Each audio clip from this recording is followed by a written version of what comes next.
All right, this is Desiree Martinez. So let me give a quick introduction to her and we'll get into the interview. Desiree Martinez is a YouTuber, podcaster, speaker, and longtime award-winning social media creative content creator. She has worked with hundreds of businesses and brands to help them grow their business with better content marketing. Desiree knows what it takes to help your business grow, build a community, and get leads through a very noisy news feed. She's a hot mess mom of two and a nerdy wife living in Arizona where there is always time for margaritas and pedicures. So give me a warm welcome to welcome Desiree into the show. Desiree. I'm so excited to be here. Thank you for having me. Good Yes, morning. We're thanks so for happy coming. you're here. And I appreciate the love on the stream. You're doing a great job. Like, this is a good show. I'm like taking notes. So I appreciate that. I do. I feel like I'm in the midst of a celebrity here because I'm a fan. I'm a big fan. You've really helped me a lot. Your content is good. I'm glad. I'm happy to help. And I like the StreamYard-ness of it all. So Yes. I gotta get one of those mugs. I'll hook you up. Well, just email me so I don't forget. All right, I'll do that. Yeah, I'd like to have one so I can just lift it up every once in a while because I love StreamYard. I'm a big fan. It's easy. It's nice. This makes everything. I got into StreamYard because it was easy. I'm like, I don't have time to figure all this new stuff out. Like, I don't want to have to I can barely operate my camera. Like the stuff that people do, I'm like, I don't know how they do this. Yeah, well, and it's funny you bring that because I was researching the show and stuff. It's like there's all this software out there, and man, it's really complicated. It is. So StreamYard is sometimes way easier. StreamYard is awesome. So Desiree, before we get into some conversation real quick, kind of just tell our audience a little bit about yourself and your business and who you are. So I'm a social media marketer. I've been a social media marketer since 2009. Like, it wasn't actually a job back then. Like, I spent probably the first few years of my career explaining to people what this Facebook thing was. And a lot of what I did at the beginning was just setting people up, getting them started, and just really snowballing. And as social media grew, I grew with it as well. And it's been so many crazy changes. Like, I remember when we used to be able to just create a page. And just people would flock to it because they were just so excited about how new it was. And nowadays, if I don't pay you Facebook $100 over the course of a week to run a targeted ad, no one's going to see my stuff. And so it's just this whole thing where it's been so fun and interesting to see how it's grown and changed and what works and what doesn't work. As far as for myself, so the scope of my career, it's been very much in 2015, I started my agency, All on Social Media, where we help put military spouses to work as social media marketers while helping businesses with our do-it-for-you social media management services. And we're focused on helping you grow your business with better content marketing. And so, I got onto YouTube in 2017 because that agency that existed was through military life. I was a military spouse, and my husband, we got orders to move to South Korea. And I was like, well, crap, how am I supposed to keep growing this business and keep helping these military spouses if I don't have a way to do that? And so I turned to YouTube, and I've been using YouTube for 3.5 years to bring leads to my agency and my business. And from there, I've been able to build a very cool brand, I think. Very fun, very direct, very informative. And we do a lot of fun stuff, and we have different revenue streams and all it is. And fun thing about me, fun fact, next Wednesday, my book comes out. So that's where I'm at. That is awesome. Yeah, the timing of this is great. So what I will do, so everybody is watching on the replay, I'll make sure we have a card to her channel. Also the videos that we will be mentioning throughout this conversation. And we'll also have a link to her new book that's coming out. I'm pretty excited about that. Yeah, tell us a little bit about your book. It's really funny because you had read that Martin Luther King quote, and I was where it's you have to start and all this kind of stuff. The title of my book is called Start, Suck, Get Better. And it's all about how you have to start doing something and you have to completely suck at it. Because the first time we do anything, we suck at it. And there's something about becoming an adult. We forget that we have to figure things out and pay our dues and have crappy content and things that we make. And we make mistakes in business. And it's just part of the learning of it all. And so my book is a memoir. Well, there's also some guiding light through how people can get through and also have a point of relatability, because I talk about motherhood and I talk about being a mom and a wife and opening a business and running it as an entrepreneur and, military life, moving, kids, my kid almost dying and, PTSD, COVID, all that kind of stuff. So it's just real life stuff. relatable points that people can understand. This one of the things I hate about social media is the filter. You know, you're able to like so carefully craft your photo and your video and your message, and it can portray this like false sense of perfection, and it's become kind of trendy to like not be perfect, but there's just a lot that goes into it. And I think that, you know, people would probably really relate to like knowing that, like, look, I'm a hot mess still 11 years into business. I'm still making mistakes. They never go away. The suck is always there. And it's just, how do we get through it and maintain some form of like happiness and stability? Oh, that's actually really good. I would say that I totally agree with that. I mean, you know, even myself, you know, I've made a lot of investments and a lot of moves and have failed way more than I succeeded. You know, and I think there's a lot of truth to that. And there's even in regards to where we find ourselves with social media and marketing and video, you know, a lot of the conversations I have with a lot of our agents and agents in the community in general is they're scared to do this because they are thinking about that perfectionism. The image, and you're right, the image that is portrayed on TV and even through YouTube is this image of this, everything's put together and they've got it all figured out. And you don't see the challenges that that individual had to go through to actually get to the point where they feel comfortable. Mm-hmm. Yeah, it's hard. And I think that if you're scared, you're going down the right path, because if it's easy, everyone would do it. So like, I know it's a super cliche thing to say, but it's truly true. Like if things are just going really smooth for you, you're not doing something right. So. Oh, that's a great point. I hear a lot from agents too. There's just so many. It's so overwhelming. And, you know, for some of the agents, it's not familiar. You know, they've never been on these platforms. They don't know what they are. They've not, you know, experienced it. And they're like, where do we even start? No, that's legit. It is okay for all of those things to happen. Like, the only reason I am up with I'm hip and cool with the kids is because I've been doing this for 11 years. And so as they've come into existence, I've been able to absorb them into like what I'm doing. It's actually funny. I talk about it in my book without being like, I'm trying not to be that person. This is part of my book. I talk about how like when I became a mom, it was like the world kept going without me, and social media kept happening for me. Like I literally missed all of these like boats, like Meerkat and Blab, and I'm like, I'm just trying to keep people alive and, you know, not, you know, go crazy. And so it's one of those things when you don't pay attention, when you don't know, there's so much that happens. Like right now, everyone's talking about Clubhouse, and I am just like, I'm on it. It is so time consuming. And I'm I agree. like, we're all business owners who work in their business. And so I'm just like, you know, because if I want to be social, I want two ways. I don't want to just be like preaching at people, but not like going and participating. And so it's a whole thing. And so it can be really daunting, which is why like my advice to people when it comes to social media is like, okay, who's your target demo? Like, who do you want to talk to? Who do you want to sell to? And go research, okay, based on who I know this person is, where do they spend their time when they're on their social medias, and pick that platform. And then just like become the master of that platform. And as long as you have one that's working for you, you don't have to worry about all the other ones. I think that's good because there is so much noise. You mentioned Clubhouse. I mean, it's almost like every time you open up the news, there's a new social media platform, and there's this urge in everybody, especially real estate agents. They feel like they need to be on everything, and then they're not good at anything.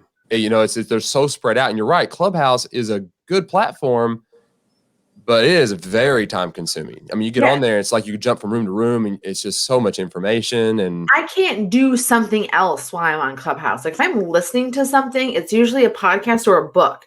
And during those points of consumption, I'm doing something else, like my hair, or I'm taking my kids to school, or I'm doing dishes or cleaning, or, you know, my kids are watching some asinine show for the 500th time and I need something different while touching them and being near them. Like I'm doing something else. I can't do something else while being on Clubhouse.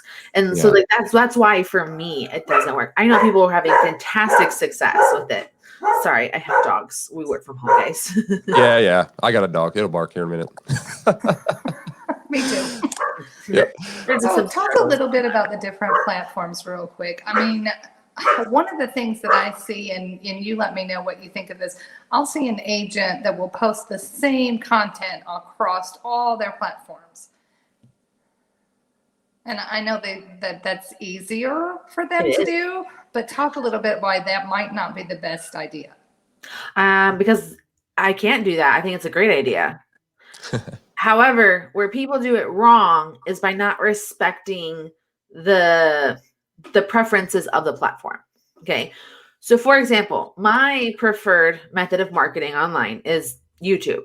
Like I'm a social media marketer that's all in on YouTube, and it's a little contradictory because it's a search engine and stuff, but I digress. So I take my content that I create on YouTube and I repurpose it into other places. So I teach people, especially when they're trying to get started, especially because our specific people, like you guys are my people because you are service-based businesses. You work in your businesses. You're not like a passive. You're not like a coach. You're not like, I can just create crap all day. And I get it because I'm with you. I work in my business. This is me on this call working in my business, right? I'm not doing something else. So I know how important my time is, but I also know how important it is to make sure that I am in other places as well. So if I create a YouTube video, I'm going to use that YouTube video to create other pieces of content for my other platforms. So I'll take that video and I will put it up on IGTV and make sure I have a really nice cover, like the thing that goes with like a thumbnail that goes over it. So it looks really nice on my Instagram feed. And I'll also make sure that when I do that video, I have like the title on top of the actual video and then the call to action at the bottom. That's like, go watch the rest of my content on YouTube. So I'm using the same content, I'm using the same message, but I'm tailoring the content to the platform that it's on so it can have success. Just like my YouTube videos, I don't share my YouTube videos on my Facebook page because Facebook and Google are like the dark side and the Jedi. Like you can't, like the Sith and the Jedi don't get along for a reason. Like Facebook and YouTube, they even have the same colors. Now I think about it. Facebook and YouTube, like they fight for, like they don't want you going to the other places. And so like they will literally devalue my Facebook page if I share a YouTube channel. But if I legit take the exact same video, make no edits to it, have the straight up call out where it's like subscribe below and go watch these other videos like I do in mine. I put the exact same video up on Facebook with the exact same cover, the exact same title, and the exact same description. And it'll like boost my engagement for my Facebook page because I'm playing the rules of Facebook, which is natively uploading my content. So I don't think there's anything wrong with repurposing. What is wrong is when you're not keeping in mind the limitations, the rules, the preferences of the platform that you're sharing it to. I think that's absolutely agree with that. And I think that's absolutely key. So in regards to the platforms, let's do that first. Let's break down kind of real quick, just maybe what YouTube's for, Instagram, sure, Facebook, kind of what those categories are and why. Like, what is their aim for that platform? Okay, sure. Okay, so let's talk about we're gonna read two columns here. We got social and we got search. Okay, search is Google, your Yahoos, your all of that, but it's also YouTube and Pinterest.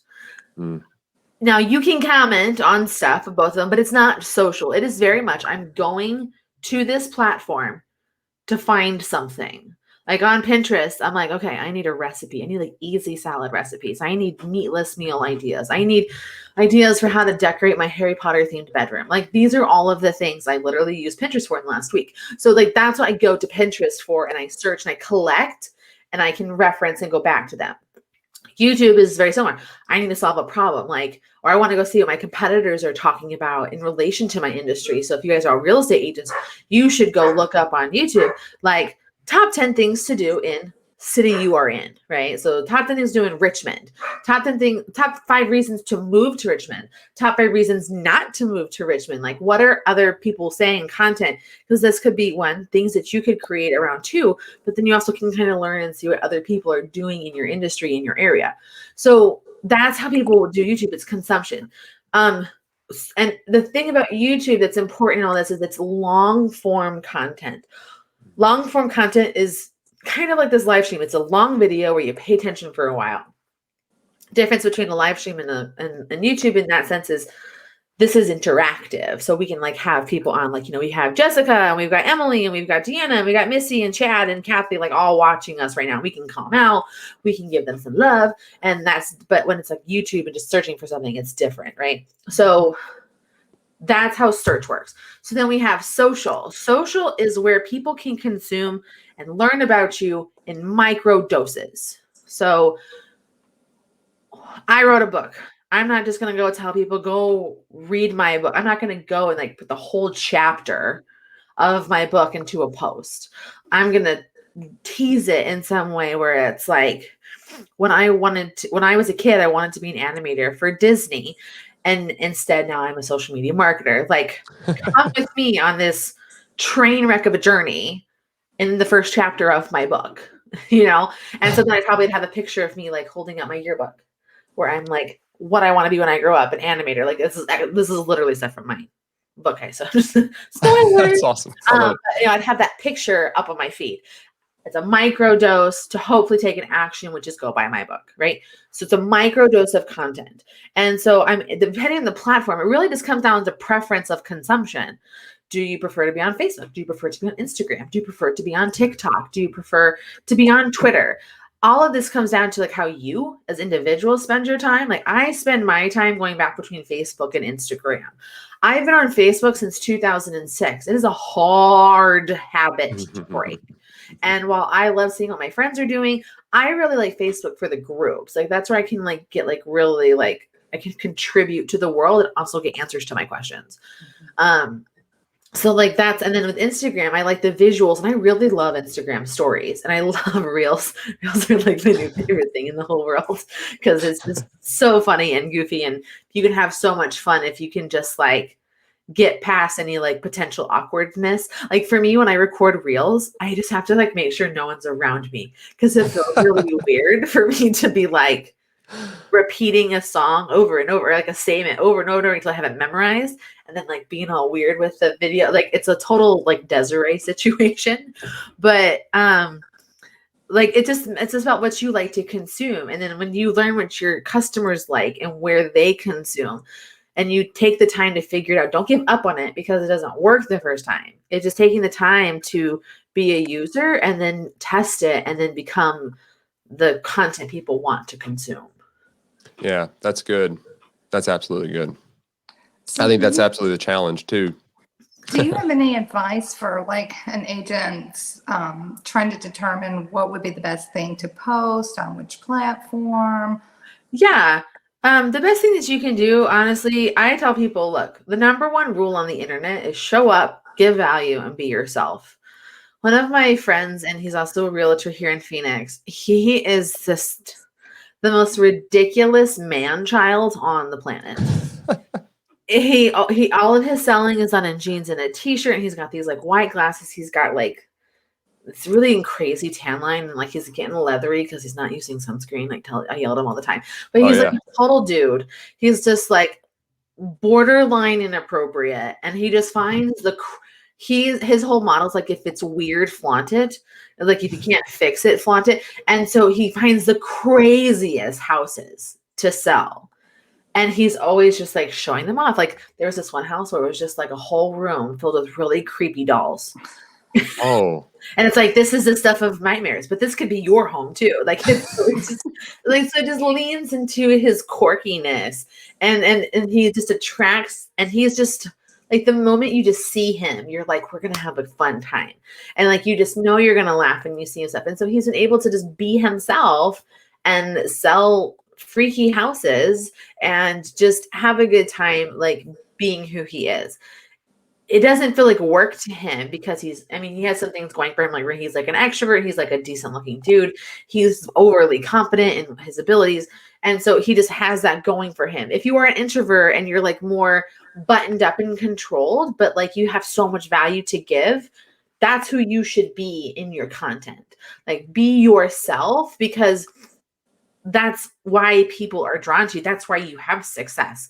Like the reason I bought my house from the realtor I work from is because he's doing it for 15 years and he understands me and we're friends. And, you know, he's like, I know that this isn't like what you normally would do, but I think you'd like this. And that's the house that we bought, you know? So it's just that kind of idea. So when you're trying to figure out what to post, number one, don't sell anything, because that's the number one. Like, no one cares. No one's going to buy a house from you. In like that regard, like when was the last time you blindly posted a listing on social and they're like, I want it, you know, like, I mean, maybe, but it's not the norm. But if you can paint a lifestyle where you can show off house stuff, if you can, you know, talk about how like this was this and now it's this, or maybe you like this is how you stage your home. This is a unique outdoor fixture idea that you could do. You know, what's really popular here in Phoenix is xeriscaping, where it's you have no yard, it's all rocks.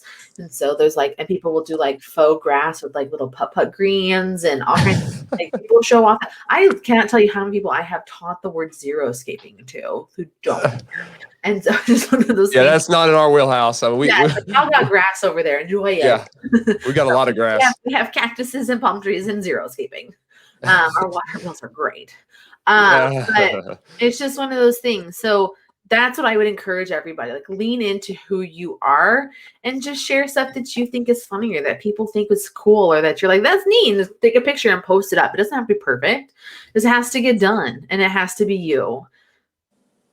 I think that's good. You know, and I think that goes along with the whole thing we were talking about before, is not being afraid to do things that make you uncomfortable. That is where you're going to advance in business and in absolutely social media. Like, they need it to be social. You got to be relatable. You got to be yourself. People got to be able to relate to you and so forth. So I know you've got to run here in just about a few minutes. I want to basically get to this question now, because this is actually why I even asked you to get on, because you posted a recent video, the Complete Real Estate Agents Live Streaming Guide 2021. So I'm going to mention that. You got that whole title right too. Did I? I got a cheat sheet. So don't be that impressed. So you just ruined it. You had it. I know. I had to be honest. So, but I'll have that as a card too, so people can check that out. But let's real quick break that video down for us, because, you know, we found ourselves thrusted into an environment where a lot of our agents just had to get uncomfortable, and there's still a lot of agents that are not doing it. And I think it's a missed opportunity. It's the new, I don't want to say the new norm. It's such a, you know, but kind of is. I don't think it's going anywhere. I don't think it's a new normal. I think it's a new expectation. There you go. That's good. We have been it's been a year, guys. Let's take a moment. It's been a year. Let's mourn the last year for a second. Like, moment of silence. Seriously. It has been a year. There are some habits we will never come back from.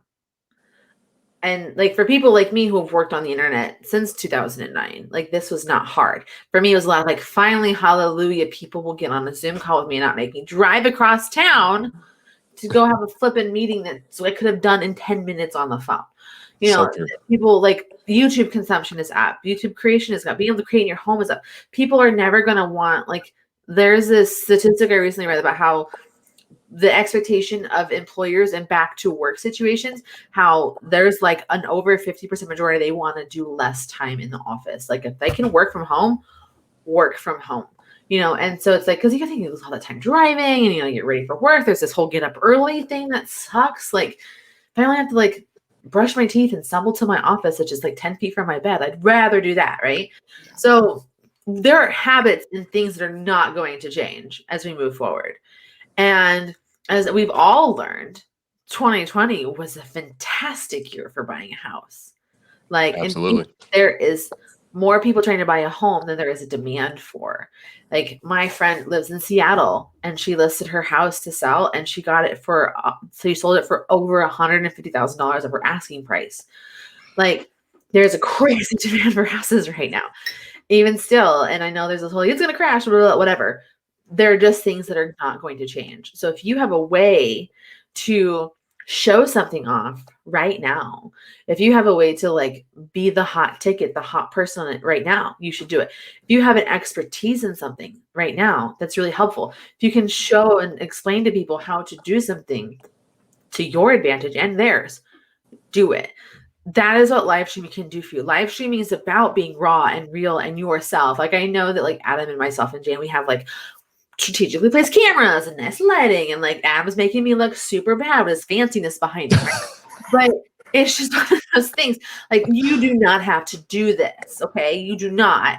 You can pull out your fancy schmancy phone that you paid too much money for and make sure you got a good cell service and pull out your phone and just like record what's happening at this cool listing that you're at.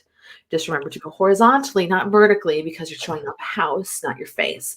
And so it's just watch the video. It'll break down different things and different ideas of what you can do to live stream, but don't miss out on the opportunity to build connections and be hot ticket right now because you're scared of something or whatever. Like live streaming is a great way to create content easily without having all the extra bells and whistles and fluff that a lot of people put into their content. Even like me, I edit my videos. I have humor and text on my screen and lighting and this whole situation. Like that's a work. I saw your bloopers after your video. That was so cute. I stumble through my words too. Don't you worry. But it made me really like you though so much. I connected with that so much. You didn't like me until I was. I did. Remember that, guys? Remember Jayne first. I don't like you unless you're a mess. But it just like, made me a little closer when I thought, oh yay, I'm not the only one who. Yeah, and you're not you might think like everyone just gets all weird about stuff, but yeah, that messes up, especially. Yeah. In video, that's what's nice about live stream. Like you can be weird, like dogs barking. I'm like, something can do about it. I'm like, but I'm still here, still happening. There's just, we could ask, is anybody actually wearing pants right now? Is anybody? Yeah, there's all this mystery and fun and goofiness going on. Like pajama pants. Yeah. Back of my hair is also not done. So. Yeah. It's just one of those things. Like being flawed is great. And that's what live streaming also allows you to connect to. It's this real connective, raw, who are you situation that people really relate to and connect to. Yeah, it is. And it's a beautiful platform. And like, just like you said, it's easier than ever. The phone is all you need. Yes, your phone is all you need. You can use StreamYard, our fancy platform that we're doing this through. You can use that on your phone. It's just so good. Like, don't let live streaming stop you. And if you need help, you've got an awesome person awesome lady people to turn to, and these two to help you on your way and get started and figure out what to do. Yeah, thank you. And absolutely, we'll be putting links to all of your videos. And really, thank you for coming on, Desiree. A lot of good information. Guys, I just encourage you all out there to check out her YouTube channel. We'll have that come up and in the description. And is there any last tips or anything before we let you go, Desiree? No, I wish I could be like wise and cool and have some like fancy like quotes come off of my thing. But again, I'll just say the same thing like time. Start sucking it better. That's all that you can do in everything you do. Start sucking it better and show up, give value, and be yourself. Like if I could just reiterate those 2 points, like, and just remember, like, and I know you are impossibly amazing, just the way you are, who you are. Share what you've got to give with the world. That's perfect. Thank you. Awesome. So, Desiree, thank you so much. Thank you. I appreciate you all. And you guys are all possibly amazing. Thank you for letting me be here and to give me some of your time. I appreciate it. Hey, right. Same to you. Right, same to you. Desiree, see ya.